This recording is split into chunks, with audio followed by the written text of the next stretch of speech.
सूबाई वज़राए तालीम कोरोना के बायस स्कूलों की बंदिश पर मुत्तफिक। तातीलात के दौरानिए पर मशावरत जारी। वफाकी हुकूमत ने स्कूलों की 1 माह बंदिश की तजवीज़ दे दी। वज़ीर तालीम शफकत महमूद कहते हैं असातिज़ा और बच्चों की सेहत सबसे पहले है, इस पर कोई समझौता नहीं कर सकते। इजलास में तालीमी सेशन को 31 मई तक बढ़ाने और मैट्रिक और इंटरमीडिएट इम्तहानात आइंदा साल जून में लिए जाने से मुताल्लिक भी फैसला मुतवक्के।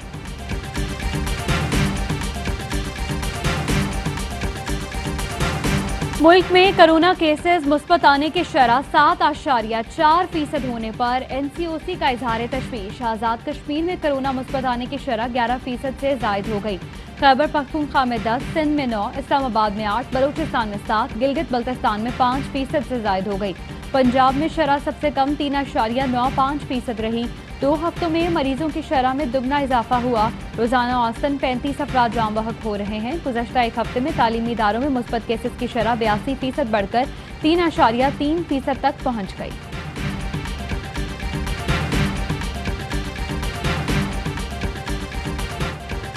पाकिस्तान में कोरोना के मजीद 34 मरीज इंतकाल कर गए। अमवात 7,696 हो गई।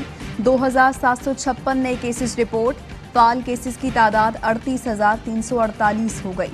कराची, हैदराबाद, लाहौर समेत मुल्क के कोरोना से ज्यादा मुतासरा इलाकों में स्मार्ट और माइक्रो स्मार्ट लॉकडाउन जारी। मुआविन खुसूसी बराए सेहत डॉक्टर फैसल कहते हैं कोरोना केसेस की शरह खतरनाक हद तक बढ़ चुकी है।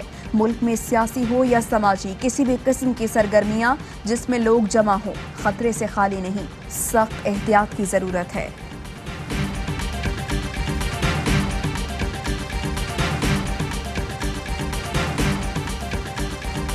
11 जमातें मिलकर 10,000 लोग इकट्ठा ना कर सके। इनका मसला जो है आवाम नहीं है, इनका मसला सिर्फ इनका जो एहतसाब हो रहा है, जो इनके खिलाफ करप्शन के केसेस हो रहे हैं, वो जो है वो 2 बड़ी पार्टियां उसमें, और मौलाना फजल रहमान साहब तो वैसे ही मजे रहे।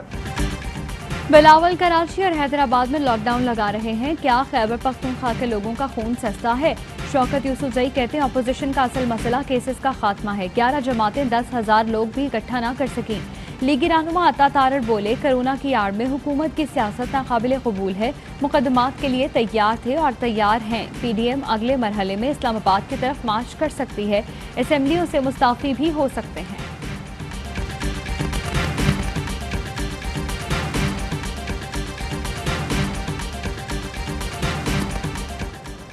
PDM सिर्फ साजिशों में मसरूफ है, अवाम के मसाइल से सरोकार नहीं। सुन ले, लूट मार का दौर अब कभी वापस नहीं आएगा। वजीर आला पंजाब उस्मान बुज़दार कहते हैं ऑपोजिशन मुल्क को दुरुस्त समत पर चलता देखकर बौखलाहट का शिकार है। इंतशार फैलाकर जाती एजेंडे की तकमील चाहती है। जलसों के लिए हुकूमती इजाज़त पहले दरकार थी, ना अब चाहिए। रुकावटें डाली गई तो PDM अपना रास्ता खुद बनाएगी। नफीसा शाह मुल्तान और लाहौर में जलसों की इजाज़त ना मिलने पर बरहम कहती हैं वज़रा अब भी कॉर्नर मीटिंग्स करते फिर रहे हैं। रुकावटों के बावजूद मुल्तान और लाहौर का जलसा शानदार होगा।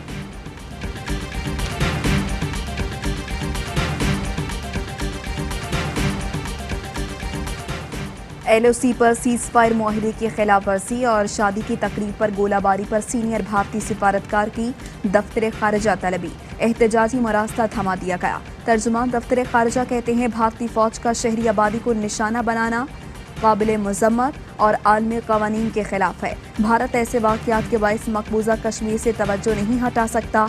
भारत 2003 के जंगबंदी मुआहिदे का एहतराम करे।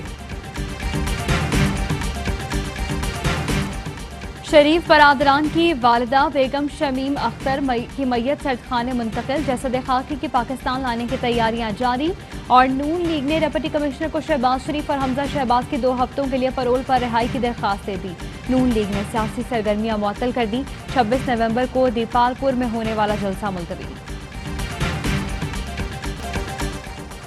पुलिस ने कोरोना के बावजूद आरजू फातिमा को अदालत पेश किया। प्रोसिक्यूटर ने सिंध हाई कोर्ट में रिपोर्ट भी जमा करा दी। वालिदैन के साथ जाने से इनकार पर अदालत का लड़की को दारुल अमान मुंतकिल करने और पुलिस का शफाफ तहकीकात करके रिपोर्ट मातहत अदालत में पेश करने का हुक्म। महकमा दाखिला को आरजू की काउंसलिंग का एहतमाम करने, तालीम और दीगर सहूलियात फराहम करने की हिदायत। लड़की के वकील का एतराज़, केस इस्लामी कवानीन के तहत सुनने की अपील।